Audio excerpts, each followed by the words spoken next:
बच्चों, हिंदी साहित्य की कक्षा में आप सभी का स्वागत है। हिंदी साहित्य की कक्षा 3 का अध्याय संख्या 14 जादुई चादर को आज हम पढ़ने जा रहे हैं। हिंदी साहित्य हमें सिर्फ बोली यानी भाषा ही नहीं सिखाता, अपितु जीवन जीने की कला, उसके महत्व और मूल्यों से भी हम सभी को अवगत कराता है। तो आइए इस अध्याय को प्रारंभ करें। यह है अध्याय संख्या 14 जादुई चादर।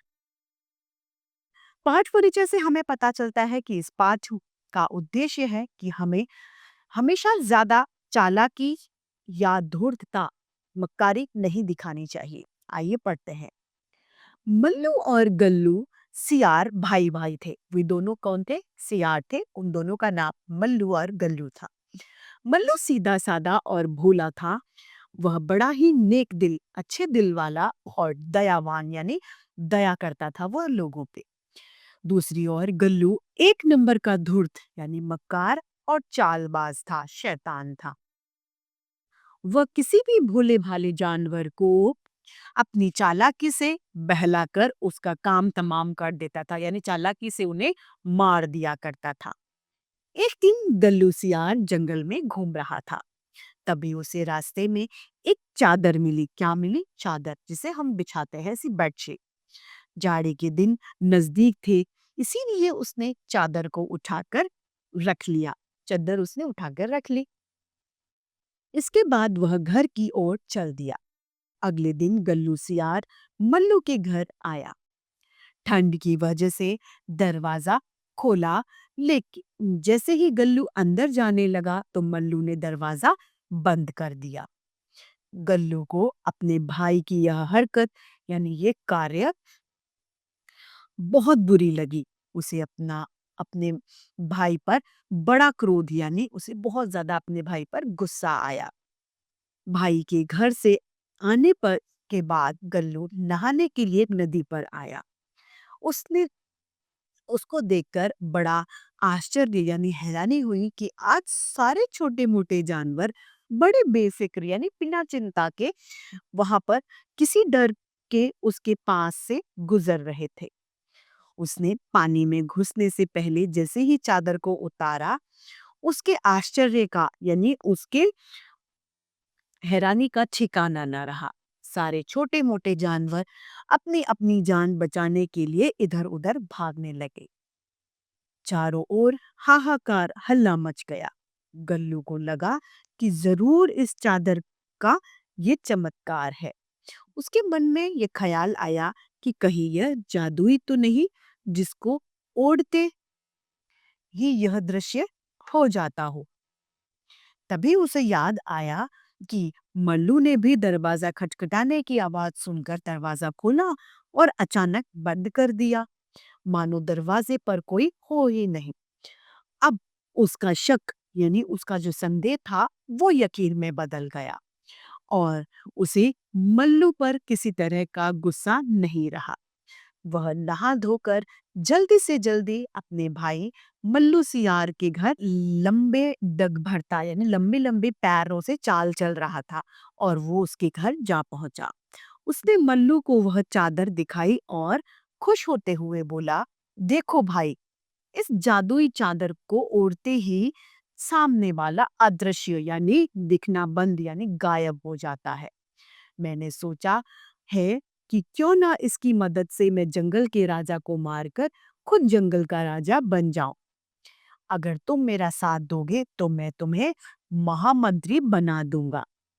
भाई गल्लू, मुझे महामंत्री का पद कोई लालच नहीं।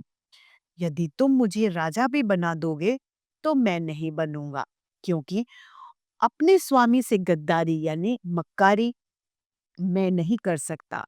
मैं तो तुम्हें भी यही सलाह दूंगा कि तुम्हें इस चादर का दुरुपयोग यानी गलत उपयोग इस चादर का तुम्हें नहीं करना चाहिए।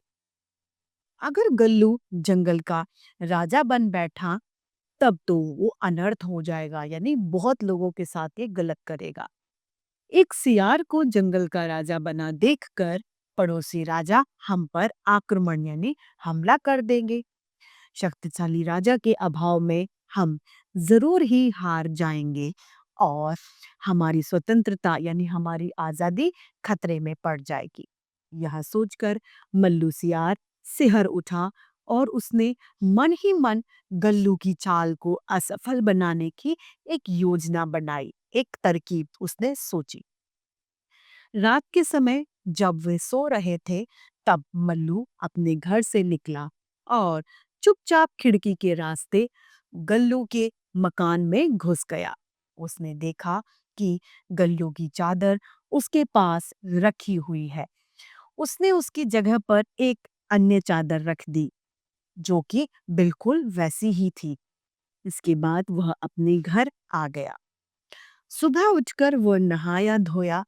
गल्लू सियार शेर को मारने के लिए चादर ओढ़कर बड़े खुशी से उसकी मांद की ओर चल पड़ा। आज उसके पांव धरती पर नहीं थे, यानी वो बहुत ज्यादा खुश था। उसके पैर जमीन पर नहीं थे। आखिर वह अपने आप को भावी यानी आने वाले समय का राजा समझने लग गया था।